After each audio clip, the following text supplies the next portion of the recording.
مفاجأة من مفاجآت الكورة والمباراة اللي كانت يعتبر قمة النهارده في وسط بقى مباراة برشلونة بعد ما انتهت وليستر سيتي ويست هام والكلام ده.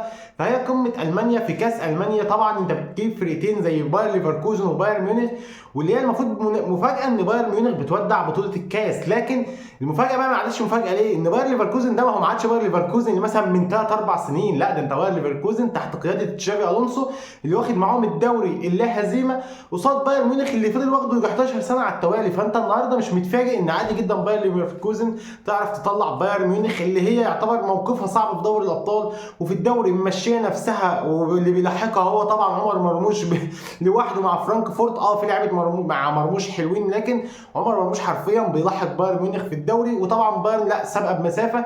لكن النهارده المميز في المباراه انك بتشاهد لاول مره في تاريخ بايرن ميونخ في وجود مانويل نوير ان الراجل ده يطرد لاول مره في تاريخه، ودي حاجه غريبه ومعلومه.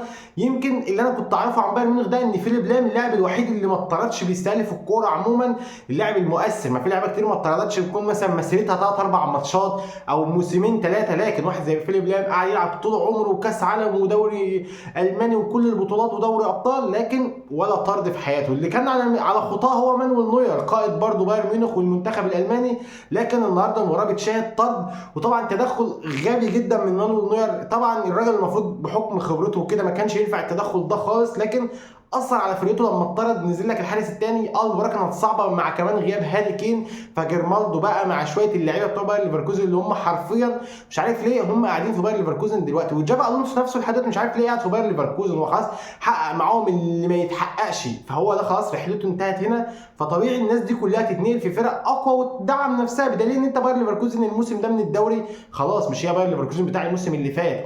جلت في الكاس عشان قلت لك لاول مره حدث تاريخي بيحصل ان مانويل نوير بيطرد، وعموما بقى طرد في المباراه فاثر طبعا على بايرن ميونخ.